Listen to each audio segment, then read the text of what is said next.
Welcome, readers, to this special edition of Lead on Read. In this series, we bring you real conversations with educators, researchers, and thought leaders shaping the future of child development and education. I'm your host, Jamie Williamson, head of school at the Windward School and executive director at the Windward Institute.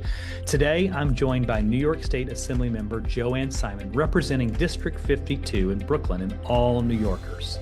So I am so excited to be here today with Joanne Simon, who is an assemblyman here in the great state of New York, having a conversation about some of the legislative pieces that she's been working on and getting really excited about coming up to Albany for the Dyslexia Advocacy Day at the State House. So for those of you who may not know you as well, can you share a little bit about your journey and what led you to become so passionate about supporting kids with dyslexia? As you know, I have a checkered past. So I've done a variety of things. And I did some work when I was in college in resource room. I was a speech and language major.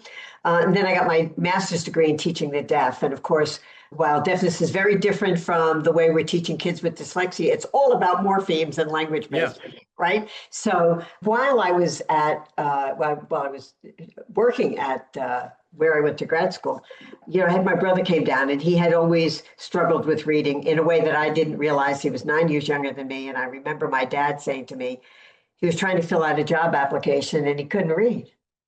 And he was one of those kids in that era of time where the school, he was a good kid, right? And they had maybe a few classes for somebody who was, intellectually disabled, and he was clearly not that.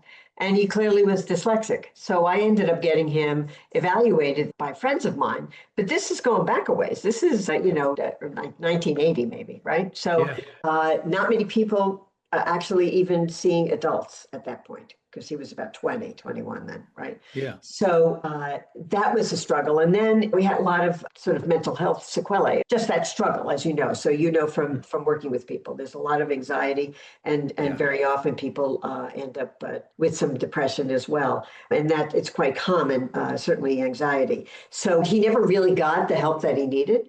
And he ended up working for years as a computer operator and is now retired, right? But, he really struggled. And so that was one thing that was sort of a very real eye-opening thing. A sister of mine had also had language issues, but that was more obvious. With my brother, we didn't know. And then I got my law degree and started teaching disability law clinic. I was teaching a disability law clinic at Hofstra Law School and was training the bar examiners on the Americans with Disabilities Act. Not the bar examiners, but the bar prep people, because the bar examiners didn't really want to know from nothing. But the bar prep people, how to accommodate students with disabilities who've taken the bar exam, right? Yeah. Studying for the bar. And it ended up getting referred by the guy who ran the bar prep company for a woman who was dyslexic and had been denied accommodations 5 times and had failed 5 times. And so I took her on and ended up, I thought that they would settle fairly quickly because they had settled another case quickly. 9 years later, after a trip to the Supreme Court and back and 2 trips to the Second Circuit, we sort of created the seminal law in the area about accommodating students with disabilities on high stakes tests. So I learned a lot through that journey as well. Some of which I was already had some view into, but also really learning one of my experts was Louisa Moats. Right? Mm-hmm. One of my experts was Nancy Mather and Noel Gregg and Dr. Rosa Hagen, who has passed, but was an amazing, amazing person. And so I learned a lot from my colleagues, right? And there's still people, although Dr. Hagen's now passed away, but there's still people that I contact regularly when I have questions. And Sally Shaywitz was sort of marginally involved in and around what was going on at the same time kind of thing, but didn't serve as an expert witness in this case. Yeah. So that's kind of, how I ended up and then I became, at some point, I was on the board of the New York branch in New York, obviously, and then I became president of the branch. So then I was putting on the conference and working with people. So I was very immersed in the field. Yeah, I just so appreciate your passion, the personal connection. And we had a chance to, for those listening who may not be aware, we had a chance to honor you last year to give you the John J. Russell Advocacy Award for all the things you just talked about. You have always been such an incredible advocate at so many levels for our kids, for our families.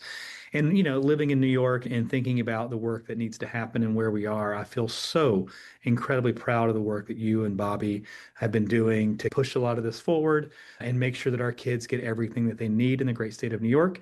And just want to say thank you for that. When you think about this kind of organizing this Dyslexia Day, can you share a little bit about what this really represents and why this moment feels particularly important here in New York? Well, we started this when I got to the assembly. Really, nobody had done anything on dyslexia. So I did pass the first law, which went into effect in 2017. But my chief of staff at the time, Patara, was dyslexic, right? And she had come because I had represented her, which she tells everybody, so it's not like a confidential thing. She's got videos about it, right? And getting her through taking the LSAT, for example, and then whatever. So I decided to do like an awareness day because people didn't know anything about it.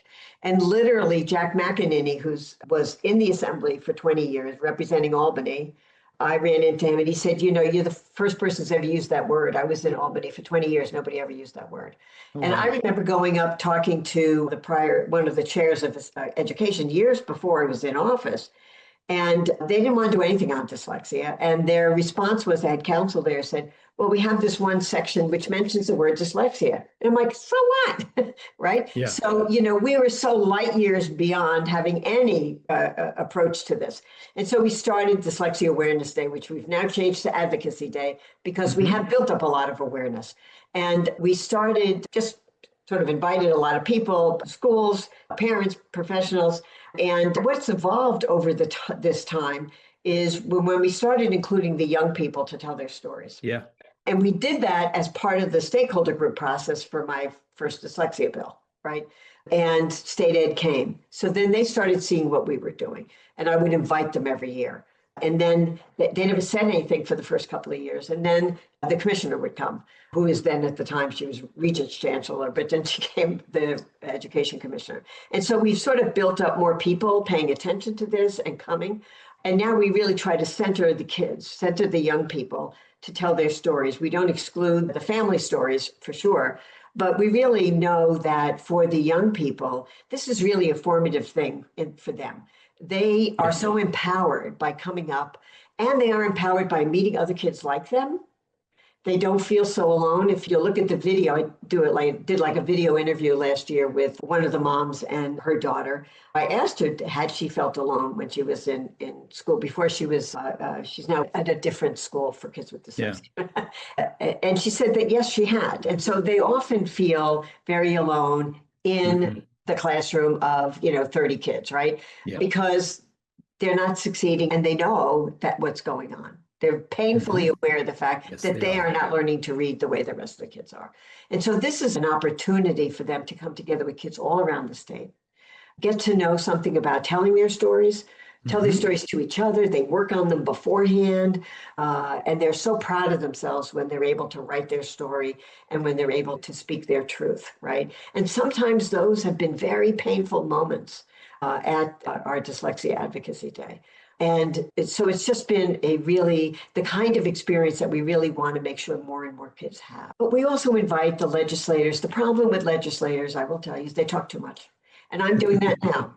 But if you give them 2 minutes, they take 10, Yeah. So with kids, you really want to get in and out because they don't want to listen to a bunch of politicians.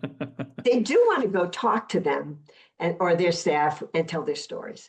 And so we're also going to be, one of the moms who works as a lobbyist is setting up meetings with the elected officials that the families are represented by so that they can come. And she's going to give everybody a little lesson on how to tell your story. I love that. I really do. That's fantastic. So, it does feel like we've had some real momentum in the last couple of years. And I would love to see from your perspective, where are you seeing and where are we seeing real progress in supporting kids with dyslexia? And what are the biggest gaps that you think kind of still exist? Well, where we've seen the most progress, I think, is the fact that we're talking about it. There are more people talking about it. You see more articles in the popular press. Yeah. And I think that makes a difference. We have put some money towards it, right? One of the challenges is how do you put that money towards something and ensure that it gets implemented with fidelity in the way that was intended, as you know, from the article. Yeah. And we had sort of learned about that. I was aware of it. Many of us were behind the scenes kind of figuring out how we could address it, and it ended up being coming out in the press. And that was, I think, the shining a light on that. But it tells you a little bit about what's going on. First of all, as you know, I've been involved with the Path Forward, which is really focused on, because when I was IDA president, we do teacher training. The problem is they don't learn when they're in college, right? That's where it starts. Yeah. And so if we can get that piece, we can then prime the pump and start graduating teachers who are, in fact, understand what dyslexia is. They understand what the science of reading is. They understand how the brain processes written language and can incorporate that into class for every student, right? Because if we're educating 30% of our kids to read proficiently, we're missing the other 70%. Yeah. And they're not all dyslexic, right? So, but we know that this will work with everybody. So we're really trying to make sure that we create a teacher workforce that understands this. And starting in higher ed is the place to start it, because when you do it post hoc, it costs more. The teachers are already in a classroom and they've learned bad habits. And they've been educated to believe something that is fundamentally not getting through. It'll get through to 30% of kids who are going to learn no matter what you do to them. It's the other ones that we need to focus on. So I think that the big issue we have here is there's a lot of money is needed, a lot of attention is needed, a lot of oversight is needed. And we also have resistance, right? That is intentional resistance, but also just resistance because I don't get it yet, right? Yeah. It's very hard in a brief training course for a teacher to really understand it. So you need at the elbow support and supervision, right? And we commonly don't do that, right? So we need to change our model of teacher training to have it be more ongoing and supportive, so that if the teacher forgets that lesson, right, that they have someone to go to, kind of thing. And so we have a lot of work to do, because we need school leaders to understand this, and many of them don't.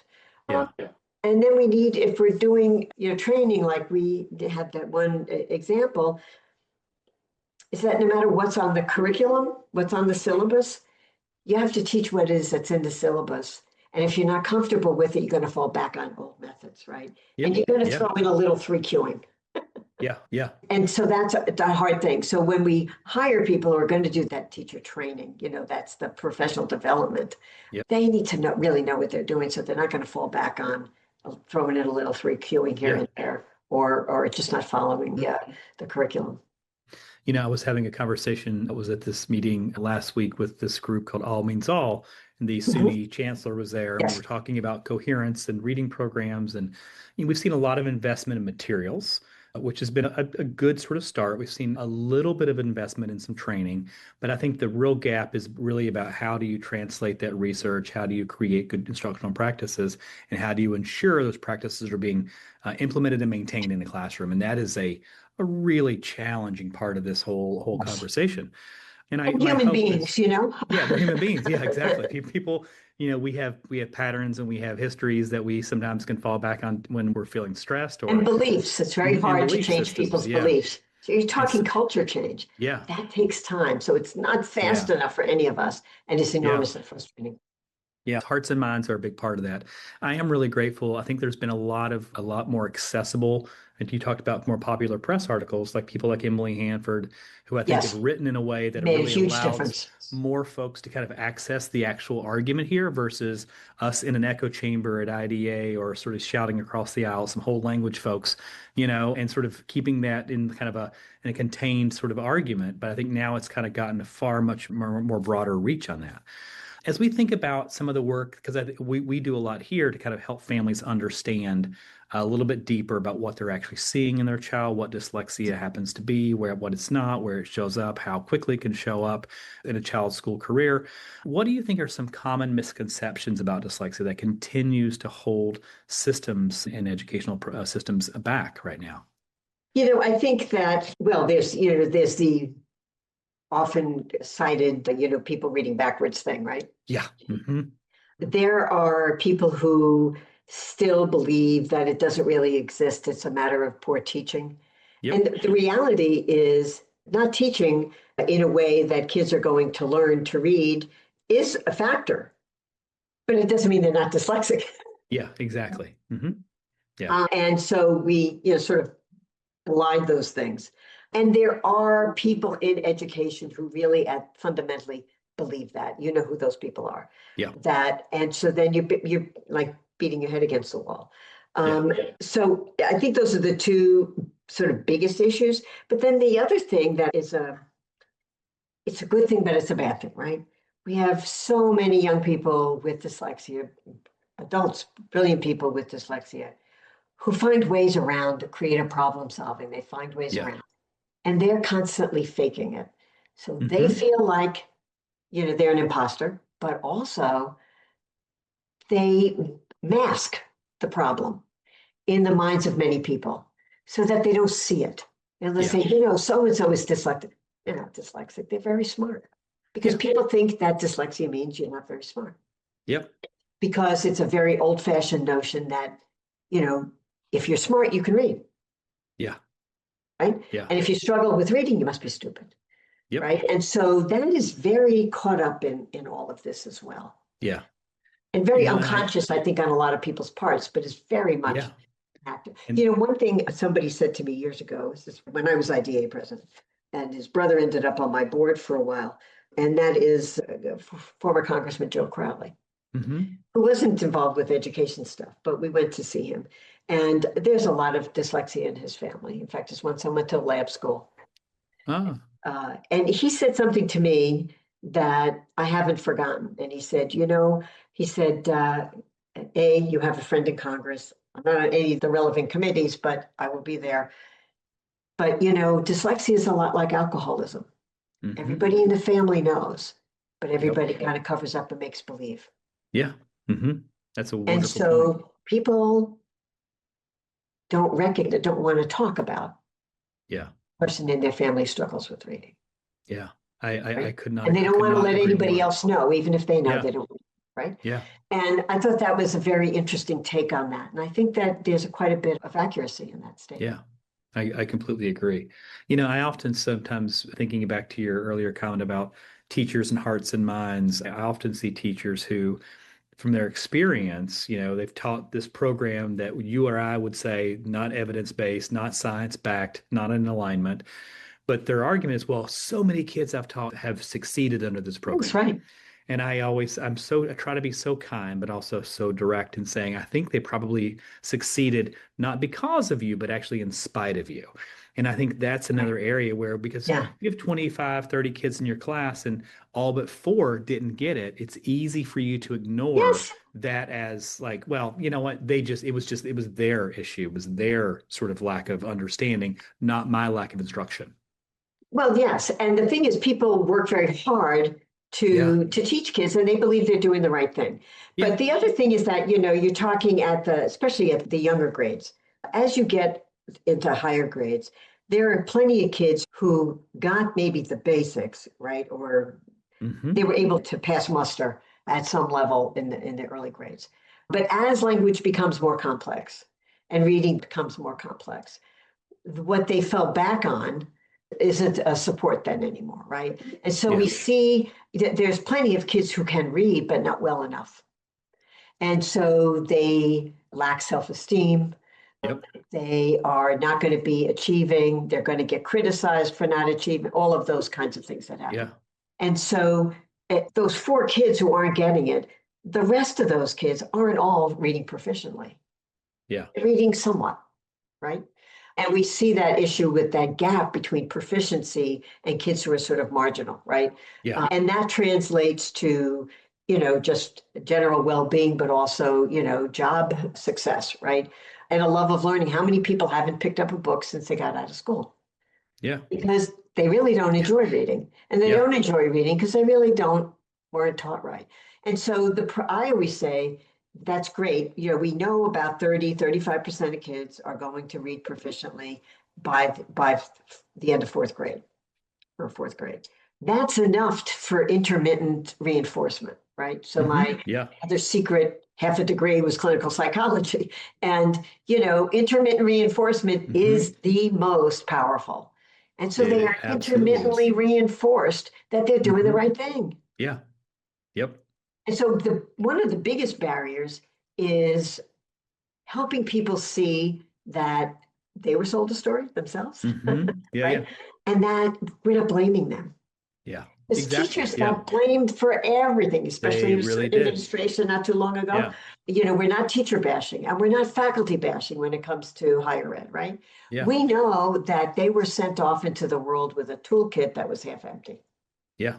Hmm. right? And we want to make sure that they now know what belongs in a full toolkit Yeah, and that they can impart that. And when I talk to teachers and they'll say what they learned about how to teach reading was more they learned about reading, not yeah. how to teach it. So it's the delivery of teaching Hmm. reading that we don't really focus on a lot in higher ed. Yep. I completely agree. I think we need a lot more of those practical application Yeah.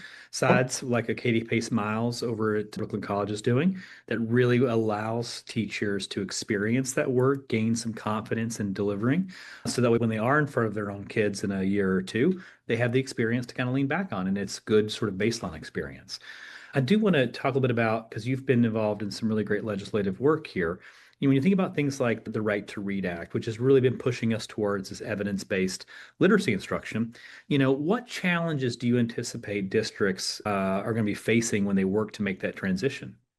Presupposing we pass it, Yeah, right? yeah, And it's a very, well, first of all, from a legislative point of view, a very detailed bill. yeah. Hmm. And there's another bill that seeks to do the same thing. I have a universal screening bill that for years as well. I have the one that you have to teach at least 3 credits Yeah, in college, right? And the teacher faculty were like freaking out one time and wanted me to come talk to them about it, kind of thing.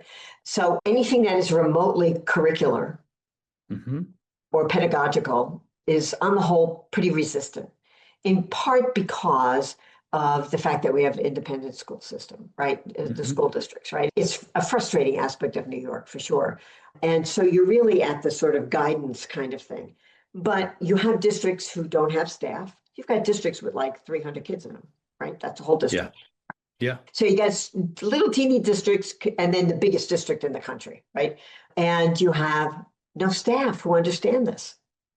yeah. So where are they going to get these people to implement this bill? They have no idea how to do it. And Hmm. if they have an idea, they have no means to do it. So Yeah, I think the biggest challenge is how do you implement something like that? Presupposing we break down the barriers and we get yeah, that bill, passed or another bill passed that's very similar. I mean, we're all talking about the same thing. We're all talking about the 5 pillars. We're all talking about the same definition. We're all talking about, yeah, right? And the big challenge is, and I think you see that in, for example, this recent conversation and reporting on the money that was given to, labor unions to do professional development, hmm, missing the yeah, boat, right? And part of that is that they're not the right people. yeah, And there is significant pushback from certain fields within higher ed in New York State that are the non-believers, right? And they're pushing back and they're going to dance around it, right? yeah, So there's the efficacy issue that comes into play both in how we allocate, how we give grants, who's monitoring to make sure it happens. You can't just look at a syllabus. That's not going to ensure that it's going to happen, kind of thing. And it's the same thing when we're looking at higher ed and as we're looking to change higher education yeah, teacher preparation programs, that we have a way to ensure that it occurs. And one of those ways is we are building a dashboard that will track kind of success, right, to those programs. And they'll be reevaluated periodically when they go through accreditation on a similar cycle. But the other thing is the exam, the teacher training exam, and the yeah, hmm, regulations. So we're modifying regulations and we're going to be modifying that exam so that there is a way to sort of close that loop. Once you have people out of school and licensed, then it becomes much more difficult. yeah, And so we have a huge teacher training, a teacher workforce, that most of whom do not either understand it, have the yep, background in it, have the time in their lives to change what they've been doing, or may just flat out not believe it. And so the biggest challenge is how do they start? yeah, And then how do they, what's the next step and the next step? You have to put one foot in front of the other. I see, and I've looked at these bills, they have to pick from curriculum. curriculum. People use the word curriculum inaccurately. We I agree. have an approach, right, Hmm. to teaching reading that is based on evidence, right, and Hmm. research. And we know what it looks like. But people think curriculum is a book. I'm going to Yeah. teach this book, this reader, right?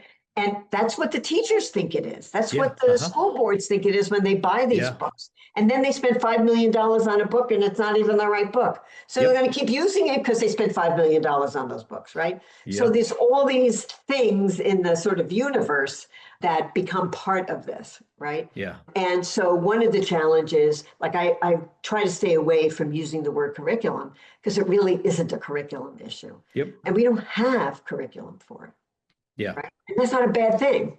Yeah. Yeah. I do think people often use that and misuse that. Shorthand, yeah.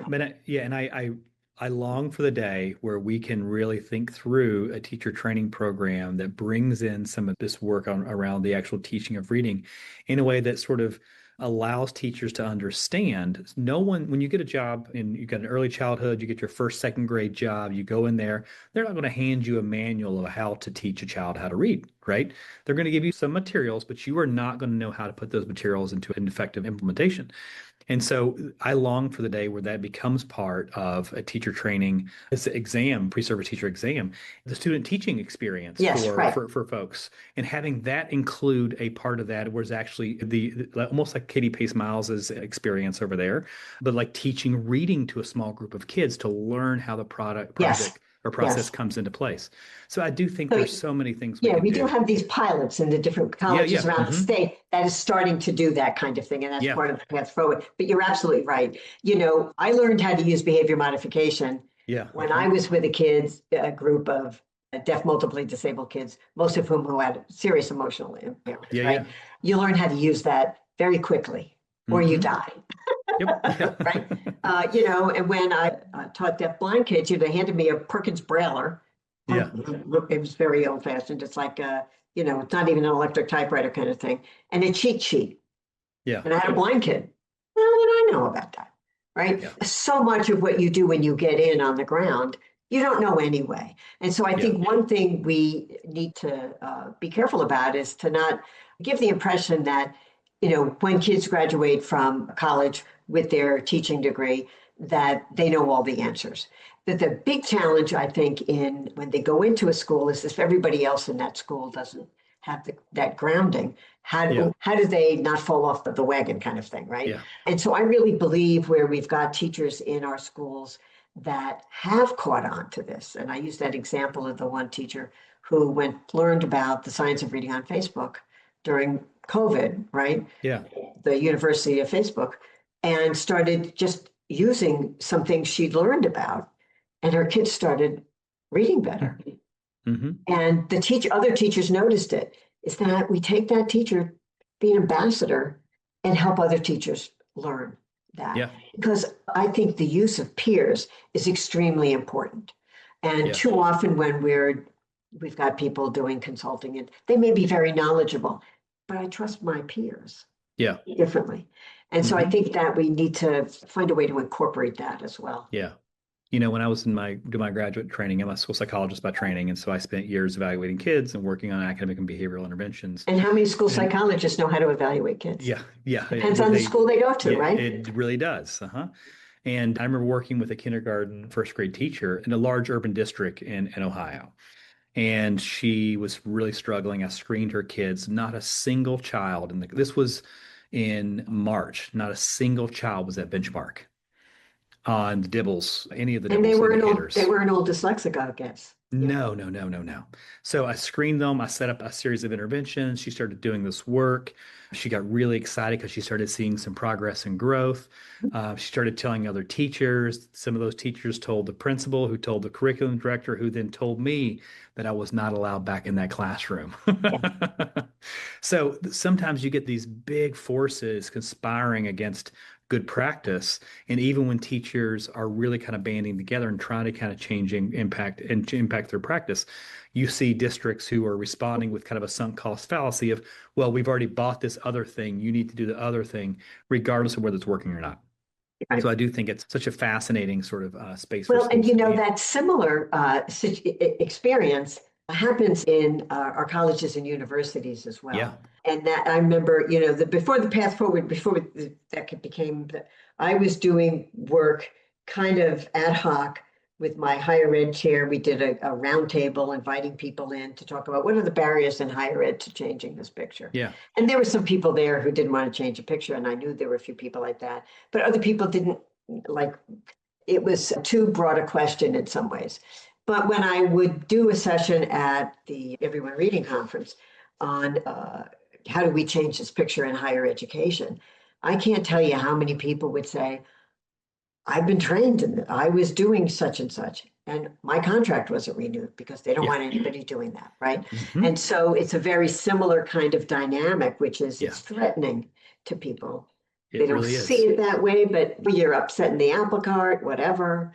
Yeah. Yeah. We'll switch gears a little bit here to one of my favorite topics, which I talk about a lot and have some really strong feelings on. This idea of early screening and intervention, right? Yes.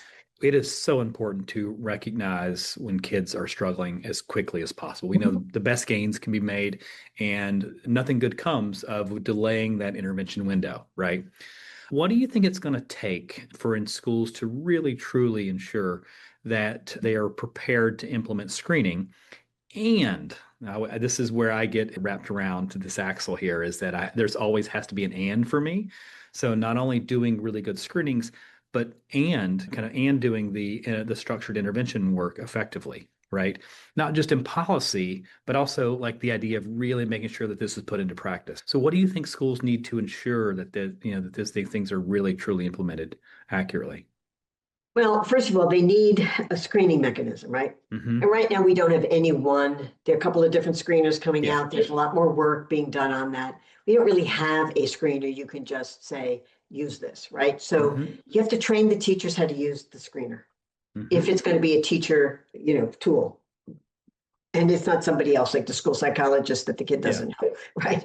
The teacher, the other thing is, I think you have to have something where the kid has to do something to demonstrate that Hmm. they understand what the question is. Because if you're just having a teacher answer questions, they can fill in the blanks. They're all going to make their kid looks better Yep. or worse because they don't understand the question. So I think training in the screening tools, right?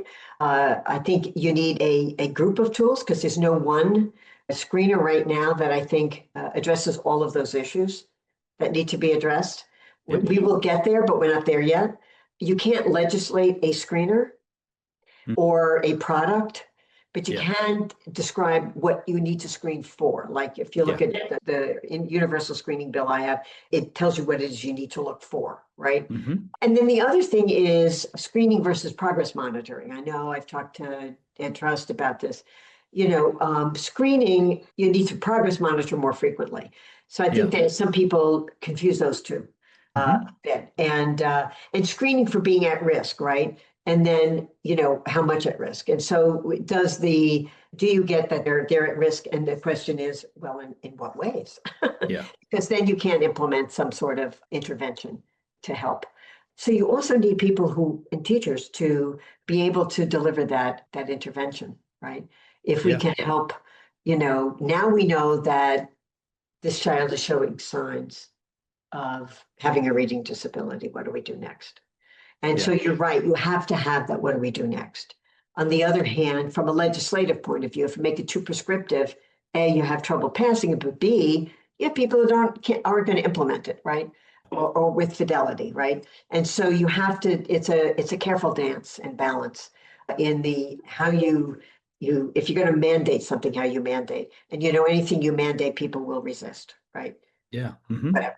So you have to be careful in your Yeah. language and as I said, in that dancing around and making people understand what's a basic screener versus regular progress monitoring, which teachers should be doing, right? Yeah. So I think that the big issue is staffing, workforce, a knowledgeable workforce to both do the screening and then who's going to do the follow up Yeah. and help address those kids' needs.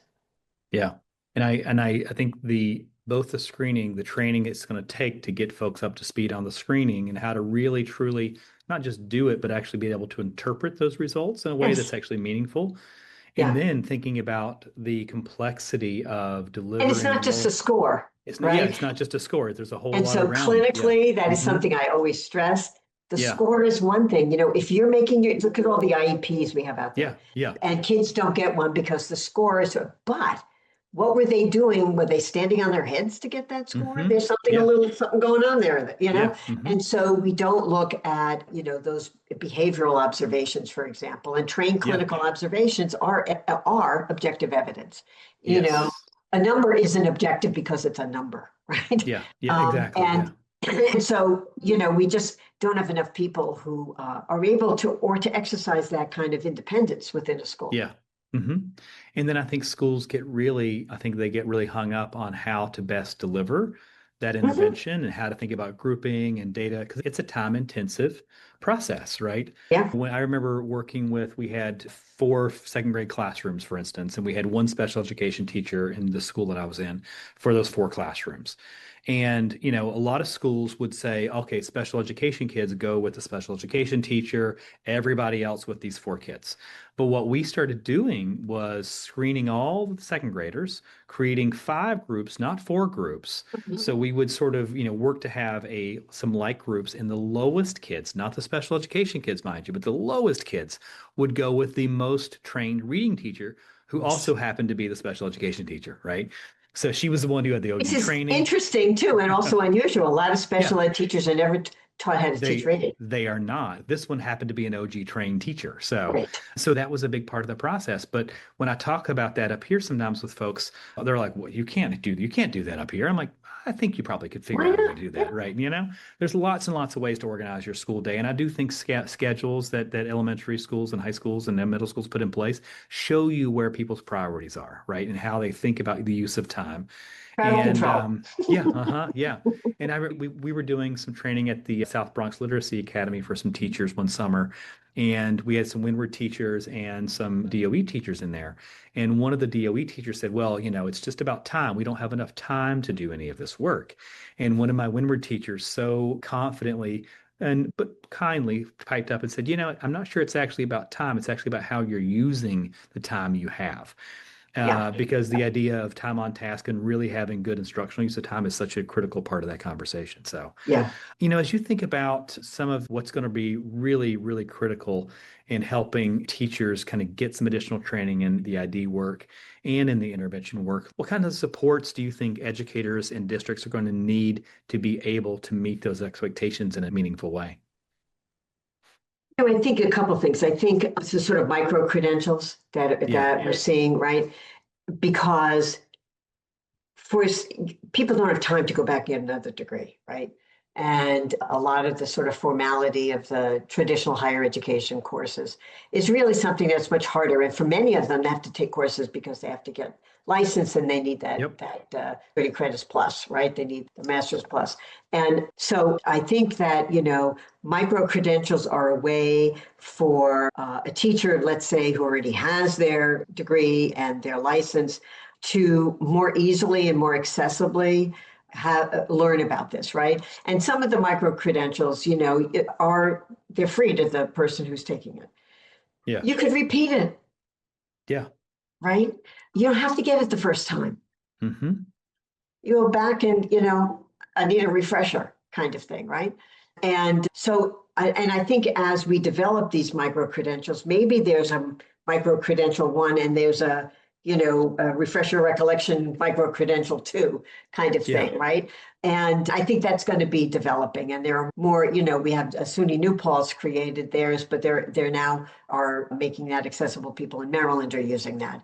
And Brooklyn College has their micro credential. And so, and they're competent credentials, and people who have training have taken those credentials and said, that's good, right? And Yeah. so that's good that we have people who are knowledgeable who sit there and take the credential to make sure that what is being sold is actually being delivered. Yeah. And so far, we've been doing a good job with that. So I think, you want to build on what it is that has worked and, embroider on that and expand that and improve that product. And I think that makes it accessible. I think a real difficulty for people in the field is they have lives and homes and kids and Yeah. classroom work, and there's not enough hours in the day, right? And so the micro-credential is a way, especially when it's online, for them to be able to do that. And then I think the other thing is, the sort of communities of practice, right? Encouraging teachers with that training and that experience to be part of a community practice with teachers who need that experience. Yeah. Right? Because teachers also, you don't want somebody to feel inadequate, right? Yeah. Because they're going to resist and they're going to not show up. So in a community of practice where they can learn in a way that is supportive of them, right? And accurate. They're learning from people who know their business, right? And they know how to deliver this teaching of reading. Then you're more likely to learn from it, right? And be more confident in starting to use these things, right? Yeah. Whereas you're not going to be confident if you feel threatened by it. Yeah. Agreed. One of the things I've really enjoyed about you since getting to know you is your inclination towards action, right? You are such a go-getter in this space, and you really put some good forward momentum in all that you do. So for those listening here, educators, parents, or advocates, how can people get involved and really truly help move this work forward? What are some recommendations you would have for them? I think parents could drive the demand. I think it's important for parents to understand this is what they want, right? Yeah. I think schools respond to that. And I think where we have examples and we can show where someone's trajectory was changed dramatically, right? If you look at the kids who were in the South Bronx Literacy Academy, right? And the teachers who were there who got trained over the summer intensely, right? I know you were involved with that, who learned and realized the only thing that changed was them. Yeah. And they were doing something differently, and the kids started doing different work. Yeah. And the parents, when a kid comes home and wants to read their homework to you, that is enormous. So the fact that the kids aren't getting stomach aches in the morning, the fact that they want to share their work, the fact that they want to share what they've learned with their parents, those are all indicators that aren't necessarily scores, but those are really important indicators that what you're doing is right. So we need to encourage people to realize that's important, that has great value. And I think we sometimes too often look at what are the reading scores kind of thing. Yeah. And it's really a journey. It's a process. And, if we're going to break through, we need to really break through. And it's going to be with those kids that are now learning differently, that are now confident learners, that now feel successful, that now feel like they can do with their lives what it is they want to do. And that is extraordinary. And the more we can tell those stories and share those stories, the more I think other families want to hear about that. So I encourage, we've done this when I did the first dyslexia bill. I brought a young man with dyslexia with me to do a program for the community education councils in the city, right? For a couple of them. And, it was interesting. I had a little PowerPoint thing. I had a picture of the brain. I had the usual stuff, right? And this young man who was like 15 maybe, right? And nobody could have cared less what I said. Every single one of those parents wanted to talk to him. Yeah. Until finally he said to me, it's a school night. Can I go home? Right. But I think that was a very important thing to not lose in this conversation. Yeah. And that is that parents do want to know. Yep. Absolutely. And I love when we can lift up the parent voices, love when we can lift up kids' voices, especially around this topic and really trying to kind of help generate some change. Because I do think those voices are going to be critical. Parents are suffering out in the regular education environment. Kids are suffering out in the regular education environment. And we have the tools, the strategies, and I think the knowledge to really help and impact that work.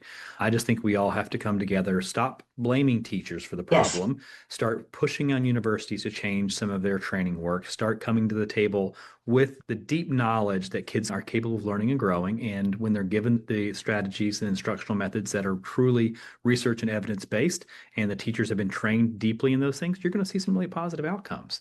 And when kids feel that success, and that's sort of that agency that comes from knowing and being taught in a way that's actually accessible to you, I think that we can do just about anything in this world, Joanne. I really, truly do. We can. I always say if we start getting our teachers to understand how to teach our kids to read, we will change the world. Yeah. Right now, we're warehousing too many people in our We are. right? Correctional institutions who overwhelmingly don't read. Yeah. Not all of them are necessarily dyslexic, but a lot of them can't read because they weren't taught. So Yeah. good, solid instruction that has a foundation, right, is critical. And I don't think we have focused on that. We've taken time away from instruction to focus Yeah. on testing and all this other stuff. And I think that is so true. And I think, again, the more we can bring these stories to bear so people can see that, right? And schools will evolve because they have to. They will evolve because there is a demand for this. Yeah. And where there is student success, everybody's going to want to know, how did that teacher do that? Yeah. Either that or they're going to kick them out of the school like they did you. Yeah. So many kids.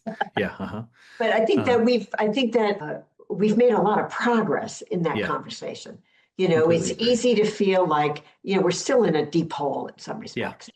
but we really are developing a ladder for getting out of that hole. Yeah.